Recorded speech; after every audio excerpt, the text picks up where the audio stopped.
The metal barrier slammed down with a satisfying thud, trapping Sheriff Karen's patrol car on the wrong side of my property line. Through her windshield, I could see her face turning red with rage. She threw open her door and marched toward my house, her hand resting on her service weapon. "You think you can mess with me?" she screamed across my front lawn.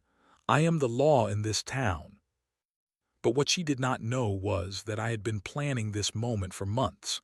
And today, the law was finally on my side. My name is David, and for 15 years I had called Maplewood Drive my home. It was a quiet street in a quiet town, the kind of place where neighbors knew each other's names and children played safely in front yards until dark. My house sat at the end of a cul-de-sac, with a well-maintained driveway that I had personally sealed and painted every few years. That driveway was my pride and joy. I had spent countless weekends perfecting the landscaping around it, planting small shrubs and installing decorative stones along the edges. It was not just concrete to me. It represented years of hard work, savings, and the simple satisfaction of maintaining something that was truly mine. Every morning at 7:30, I would back my Honda Civic out of that driveway and head to my job at the accounting firm downtown. Every evening at 6:15, I would return home, park in my usual spot, and feel a small sense of accomplishment seeing my property looking neat and orderly. But on a Tuesday evening in March, that peaceful routine was shattered. As I turned onto my street after a particularly long day, I saw something that made my stomach drop. A black and white patrol car was parked squarely across my driveway, blocking my access completely. I sat in my car at the curb, engine idling, trying to process what I was seeing. The patrol car was not pulled over to the side or parked in an emergency position.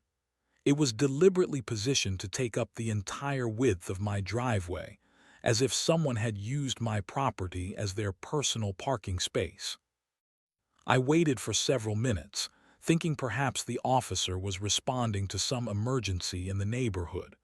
But the patrol car sat empty, and I could see no sign of activity anywhere on the street.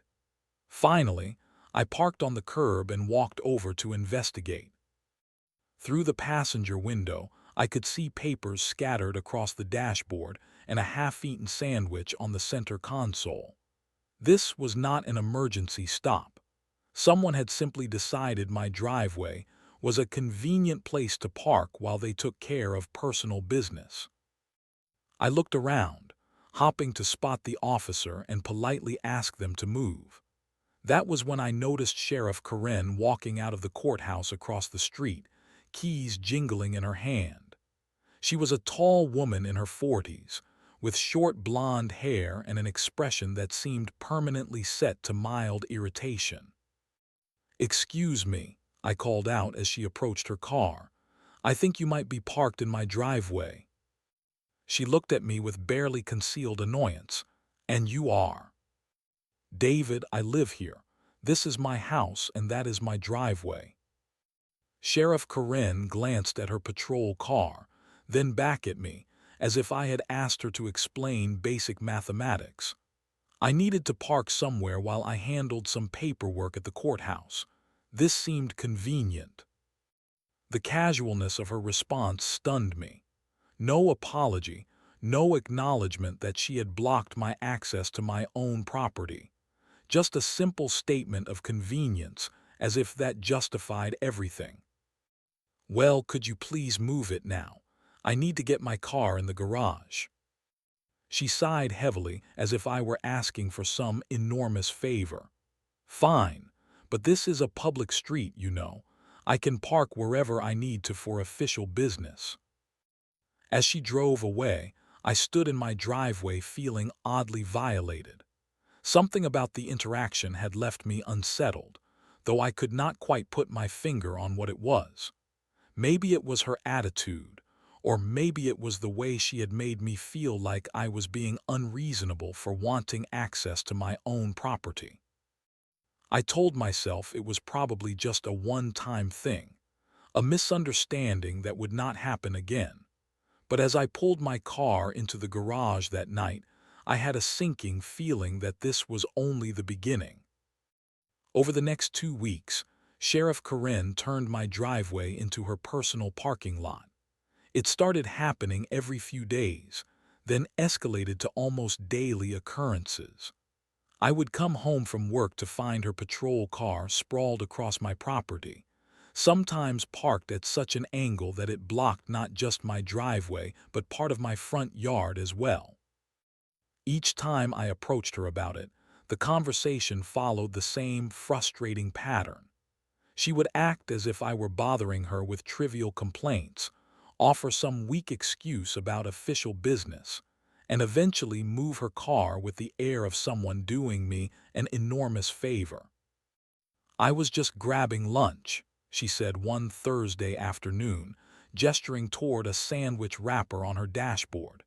"It will only be a few minutes." "But I cannot get into my own driveway," I explained, trying to keep my voice level. "And this is private property." "Look, I know you think this is some big deal, but I am trying to do my job here. Sometimes that means I need to park somewhere convenient while I handle police business." The irony was not lost on me that her police business usually involved eating lunch, filling out paperwork, or making personal phone calls. I had started paying attention to her routine, and it became clear that she was using my driveway as her unofficial office away from the station. What made it worse was the growing awareness that our neighbors were starting to notice. Mrs. Henderson from across the street had started giving me sympathetic looks when she walked her dog past the patrol car. Tom Wilson, who lived 3 houses down, had made a comment about "that cop who is always parked at your place." The humiliation was starting to eat at me. Here I was, a grown man who paid taxes and maintained his property, being treated like some kind of nuisance by a public servant who seemed to think my driveway was her personal parking space. I tried reasoning with her again the following Monday, this time armed with what I thought was a reasonable compromise.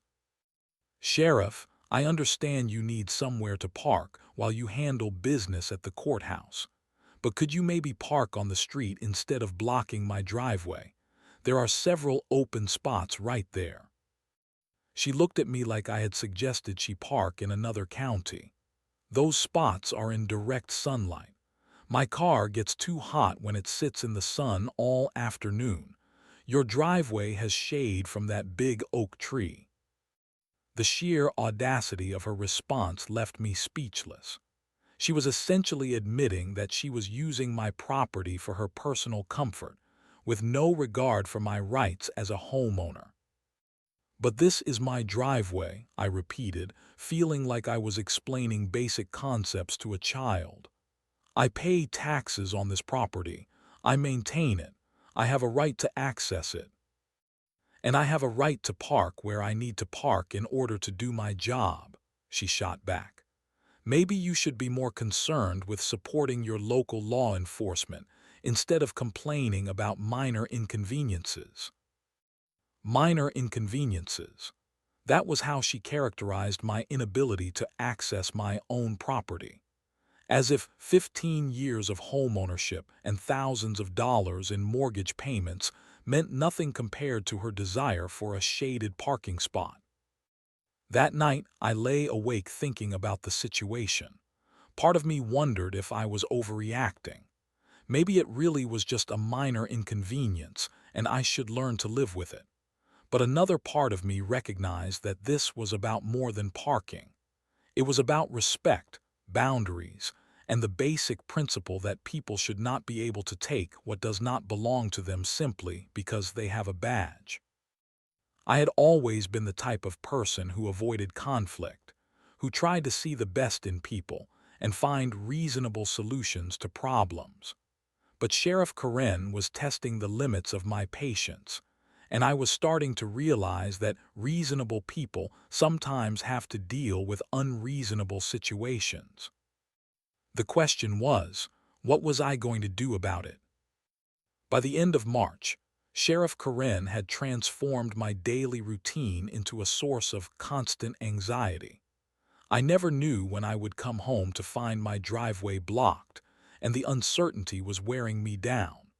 But what happened on the first Tuesday in April crossed a line I had not even known existed. I had approached her patrol car that afternoon, steeling myself for another uncomfortable conversation. She was sitting in the driver's seat, scrolling through her phone, clearly not engaged in any kind of official police business. "Sheriff Karen," I said, tapping gently on her window, "could you please move your car? I need to get into my driveway." She rolled down the window and fixed me with a cold stare. "You know what, David? I am getting really tired of your attitude." "My attitude?" I was genuinely confused. "I am just asking you to move your car from my property. You keep harassing me while I am trying to do my job. Do you know that harassment of a police officer is a criminal offense?" The word harassment hit me like a physical blow. I had always been polite, always kept my voice calm, always tried to be reasonable. But somehow, asking a public servant to respect my property rights had become harassment in her mind. "I am not harassing you," I said, my voice shaking slightly. "I am asking you to stop parking on my private property without permission. And I am telling you that I park where I need to park to perform my duties as sheriff. If you keep bothering me about this, I am going to have to consider writing you a citation for disturbing the peace." The threat was so absurd that for a moment I thought she might be joking, but her expression was deadly serious. She was actually threatening to issue me a citation for asking her to move her car from my own driveway. That weekend, I decided to take the matter to the police station. If Sheriff Karen would not listen to reason, maybe her supervisor would. I walked into the building on Saturday morning, hoping to file a complaint about her behavior. The desk sergeant was a heavy-set man in his 50s who looked like he had heard every complaint in the book. When I explained the situation, his reaction was not what I had expected. "So you are here to complain about Sheriff Karen parking in your driveway?" he asked, as if I had come to report a stolen bicycle. "Yes, she has been doing it for weeks, and when I ask her to move, she threatens to cite me for harassment." The sergeant leaned back in his chair and let out a small chuckle. "Well, Karen does like her shaded parking spots. Look, buddy, I understand you are frustrated, but the sheriff has a lot of responsibilities.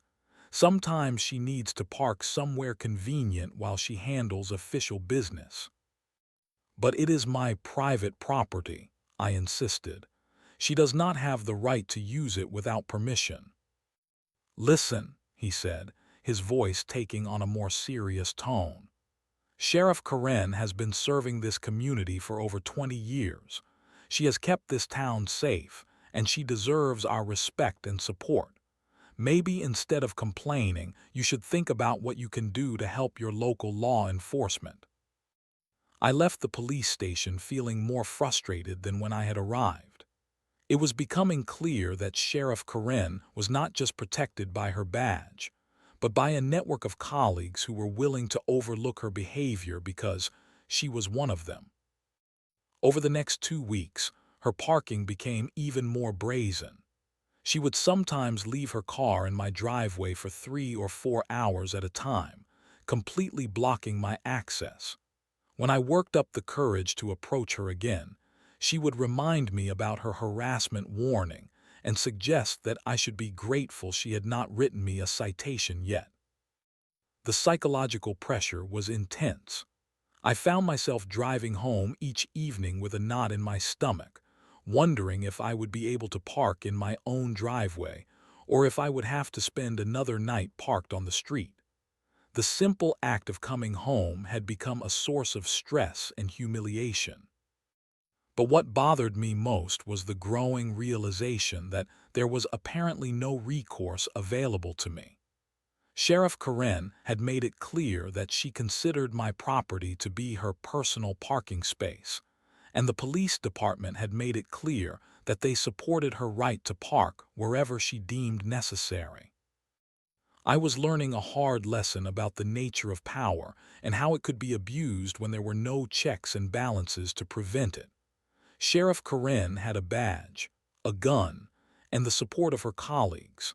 I had property rights and the naive belief that those rights would be respected. It was becoming clear which of those things carried more weight in the real world. The phone call came at 2:15 on a Thursday afternoon. My elderly mother had fallen at her assisted living facility, and the paramedics were taking her to the hospital. I needed to get there immediately. I had been having a productive day at the office, but suddenly nothing mattered except getting to my mother's side. I grabbed my keys, told my supervisor I had a family emergency, and rushed out to the parking lot. The drive from my office to the hospital would take about 20 minutes, but first I needed to stop home to pick up my mother's insurance cards and medication list. As I turned onto Maplewood Drive, my heart sank. Sheriff Karen's patrol car was parked across my driveway at its usual arrogant angle, completely blocking my access to the garage where I kept my mother's important documents. I parked on the street and ran to the patrol car, but it was empty. I looked around frantically, hoping to spot Karen somewhere nearby, but she was nowhere to be seen. My mother was lying in a hospital bed, possibly seriously injured, and I could not get to the documents I needed because a sheriff was using my property as her personal parking lot.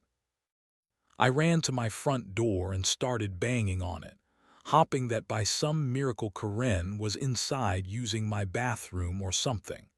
But of course, that was ridiculous. She was probably at the courthouse, or getting coffee, or handling some other bit of official business that justified commandeering my driveway. 20 minutes passed. My phone was buzzing with calls from the hospital, but I had to keep explaining that I was on my way, that I just needed to get some documents, that there was a situation I had to resolve first. How could I explain to a doctor that I could not get into my own garage because the sheriff was illegally parked in my driveway? Finally, I saw Karen walking back from the direction of the courthouse, moving at the leisurely pace of someone who had all the time in the world. I practically ran toward her. "Sheriff Karen, I have a family emergency.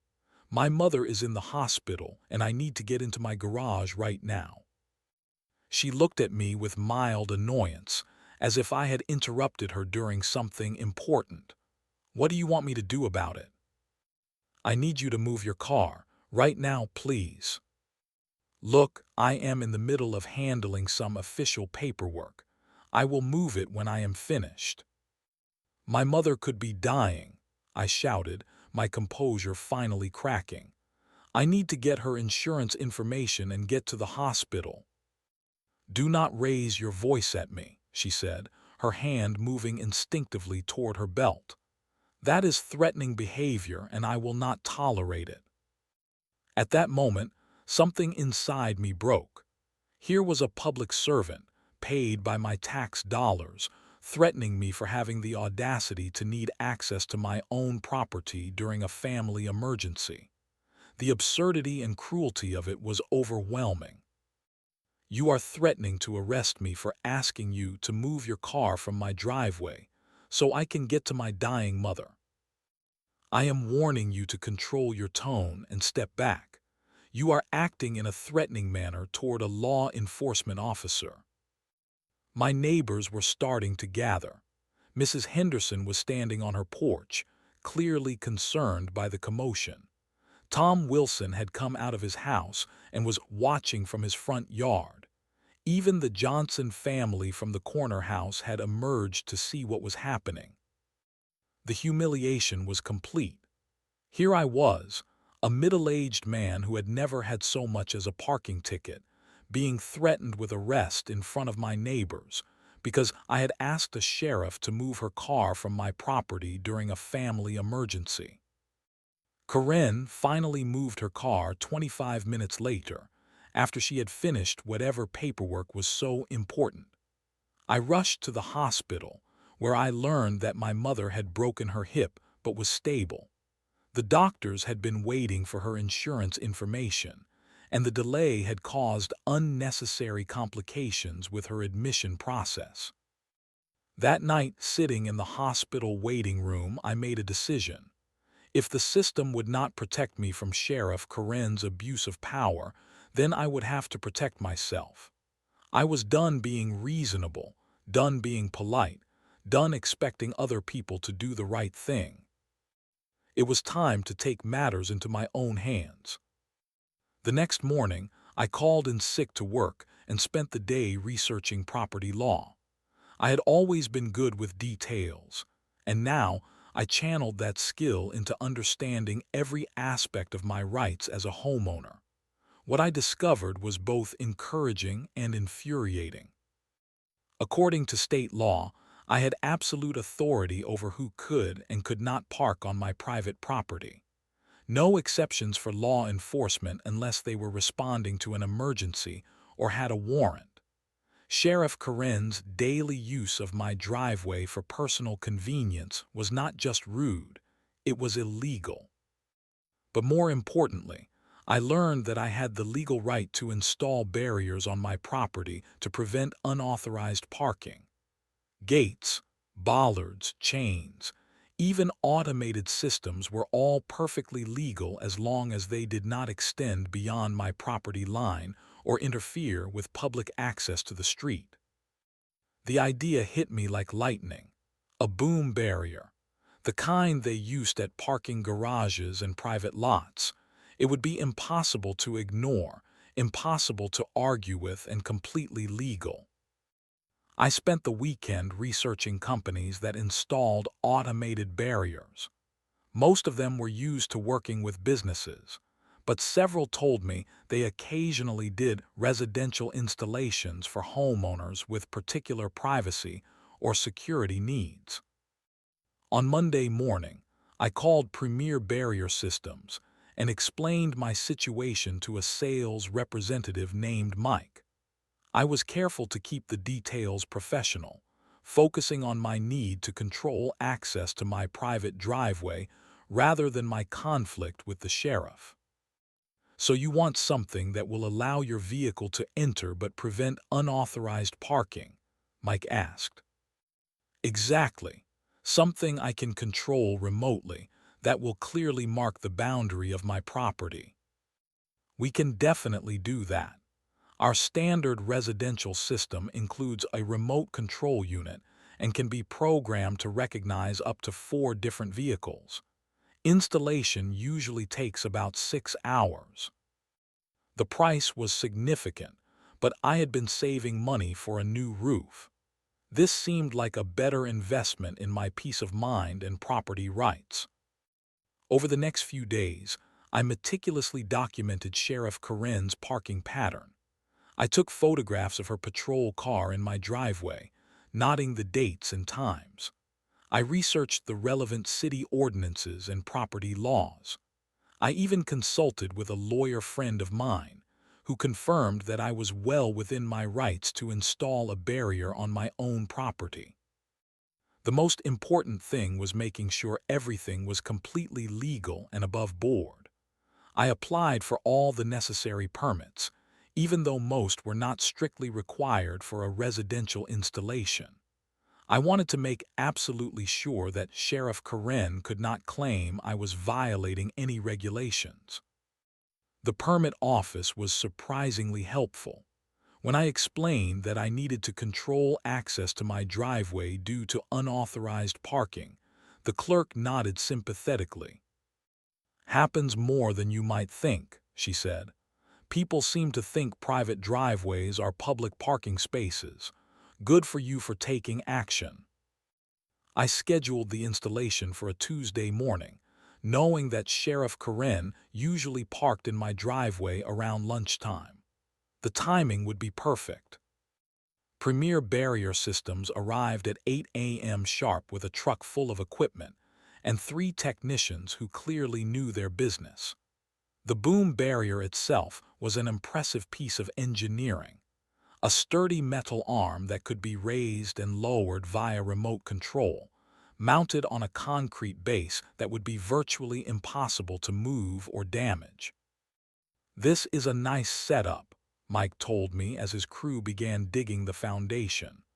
"Smooth operation, weather-resistant, and definitely gets the message across. Anyone who sees this will know they are not supposed to park here." The installation process was fascinating to watch.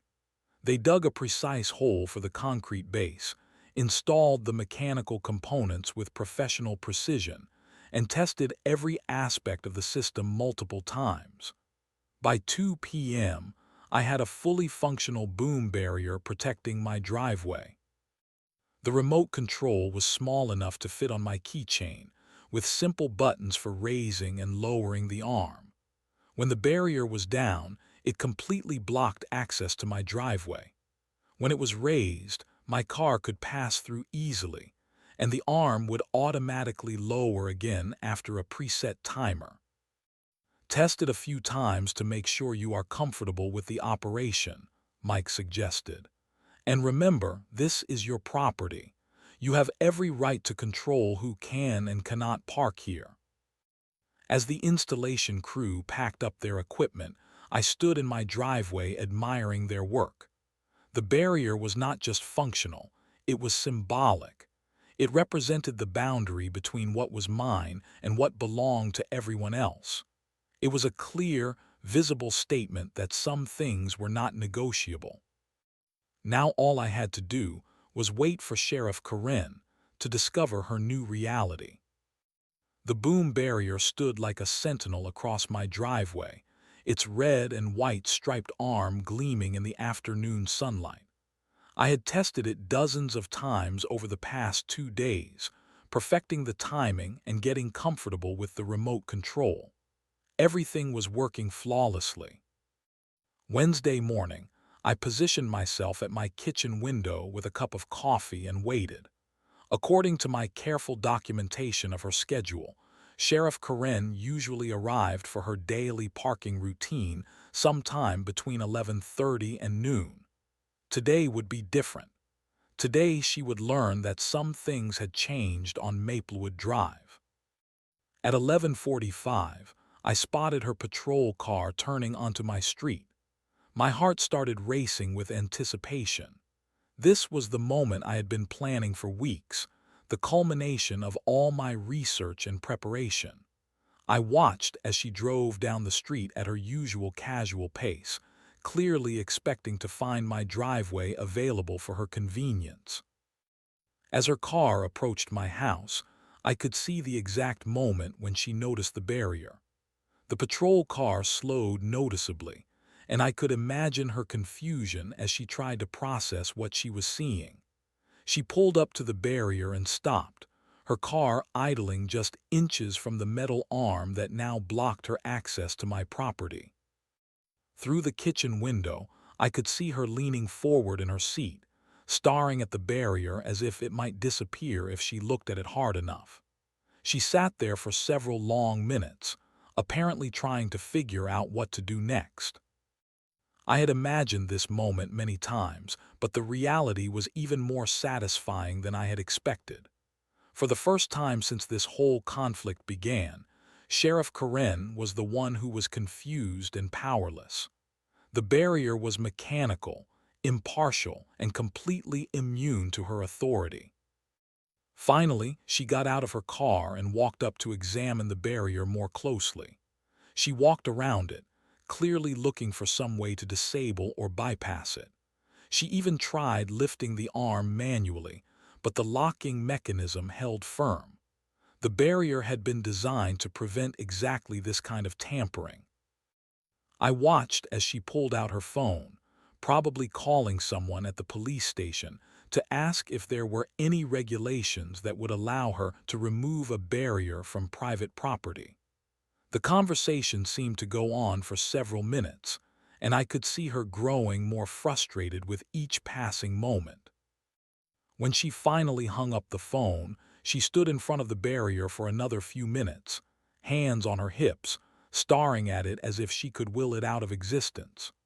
The sight of Sheriff Karen, for once in her life, confronted with something she could not intimidate or threaten into submission, was deeply satisfying.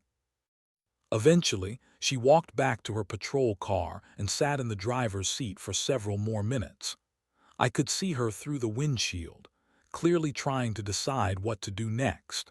She could not park in my driveway, which meant she would have to find somewhere else to handle her daily paperwork and lunch routine. The irony was not lost on me. For months, I had been the one forced to adapt to her arbitrary demands. I had been the one who had to park on the street when I could not access my own driveway. I had been the one who had to explain to my neighbors why there was always a patrol car blocking my property.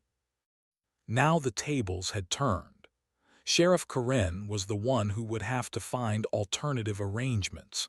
She was the one who would have to adapt to a new reality that she had not chosen and could not control.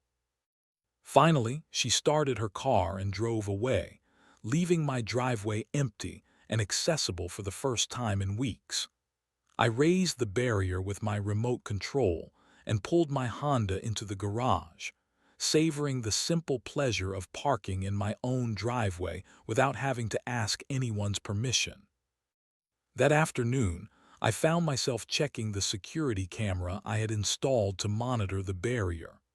Sheriff Karen drove by twice more, slowing down each time to stare at the mechanical arm that now guarded my property. But she did not stop, and she did not try to park. The barrier was doing exactly what it was designed to do.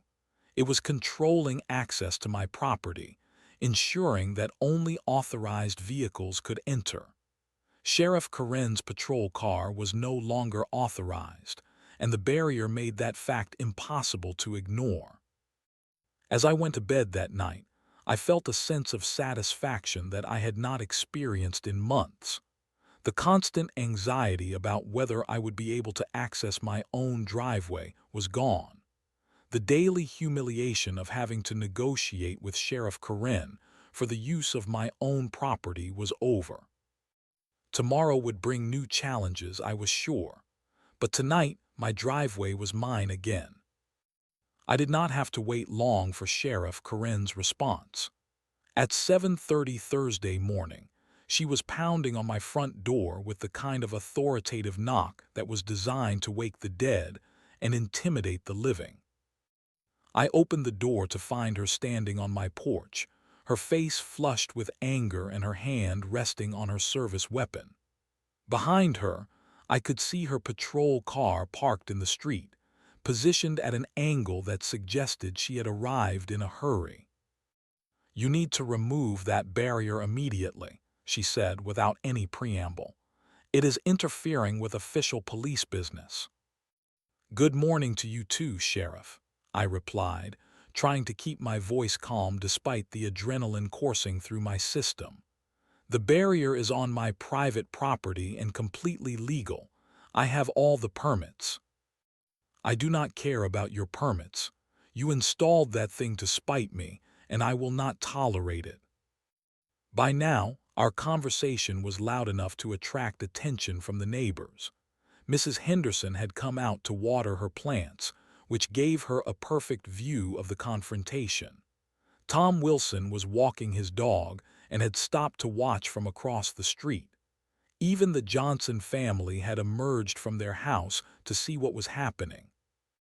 "I installed it to control access to my property," I said, raising my voice slightly so the growing audience could hear. "Which is my legal right as a homeowner." "Your legal right," Sheriff Karen laughed bitterly. Let me tell you about legal rights. I have the legal right to park wherever I need to park in order to perform my duties as sheriff. And if you think some piece of metal is going to stop me, you are sadly mistaken.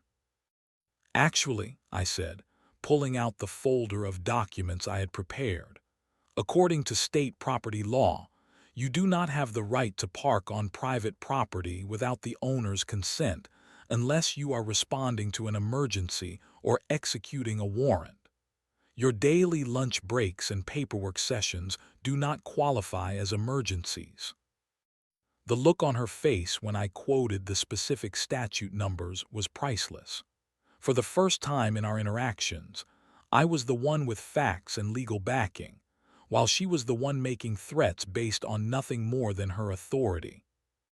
"You researched this," she said, her voice taking on a dangerous tone. "You planned this whole thing to embarrass me." "I researched my rights as a property owner," I corrected, "and I took legal action to protect those rights when you refused to respect them." More neighbors were gathering now. The Hendersons' teenage son had come out to see what was happening. Mrs. Patterson from 2 houses down was standing on her front steps, clearly listening to every word.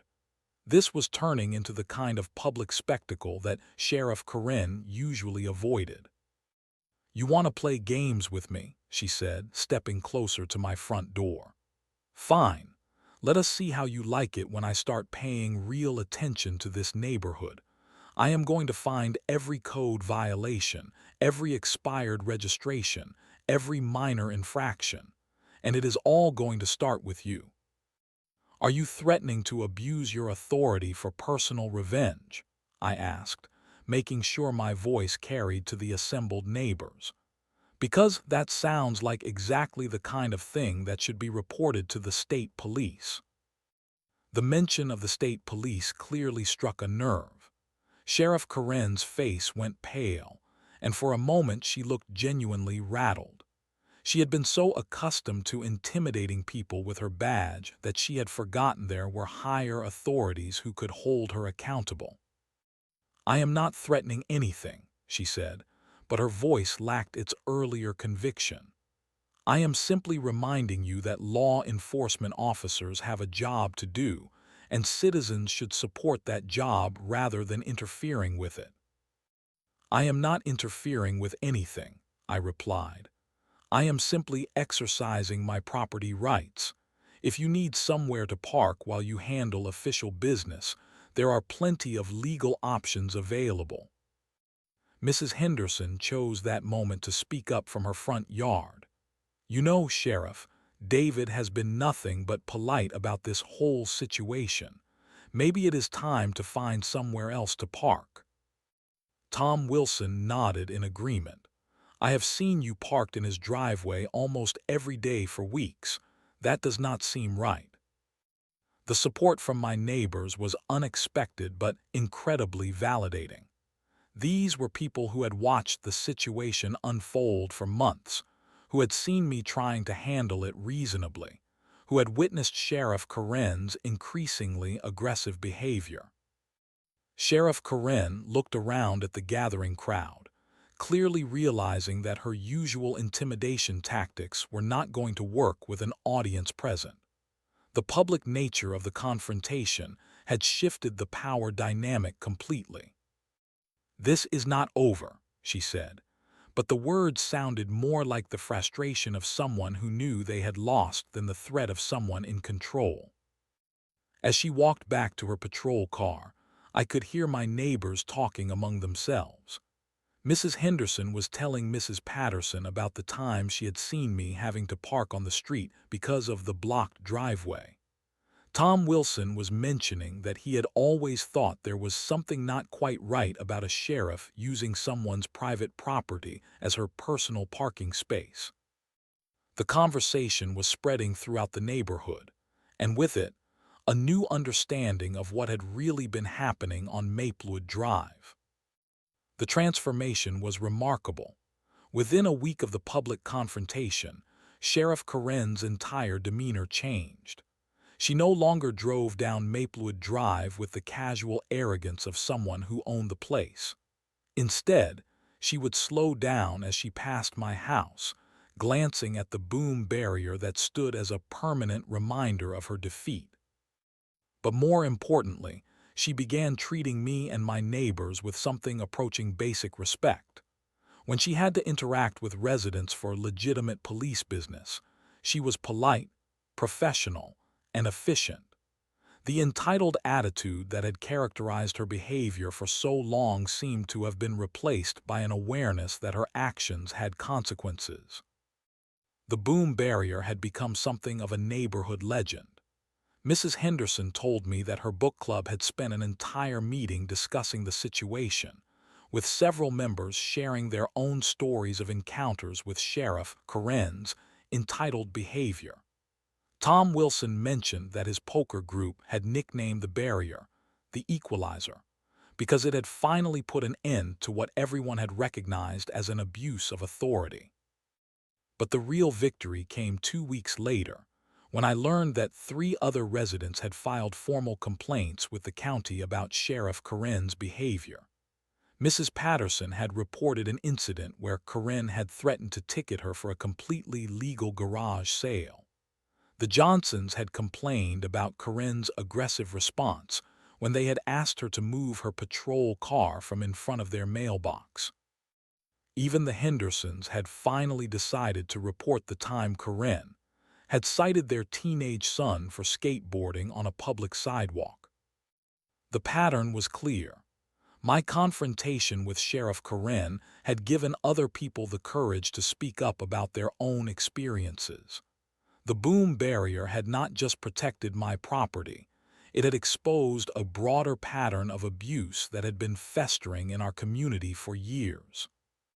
The county response was swift and decisive. An internal investigation was launched, and Sheriff Karen was placed on administrative review pending the outcome.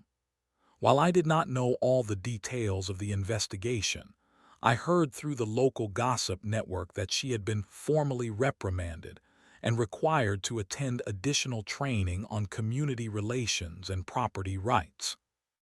More importantly, the police department implemented new policies about when and where officers could park their vehicles during non-emergency situations. Personal convenience was explicitly removed as a justification for parking on private property, and officers were required to use designated public parking areas when handling routine paperwork or taking breaks. The changes extended beyond just parking policies. The county established a new civilian complaint process that made it easier for residents to report concerns about law enforcement behavior. They also created a community oversight committee that would review complaints and make recommendations for policy changes. For me personally, the victory was deeply satisfying. Every morning when I backed out of my driveway, I was reminded that I had successfully defended my property rights against someone who had tried to take them away. The boom barrier stood as a symbol of the principle that authority figures are not above the law, and that regular citizens have the power to hold them accountable when they abuse their positions. But perhaps the most meaningful change was in my relationship with my neighbors. The confrontation had brought us together in a way that years of casual small talk had never achieved.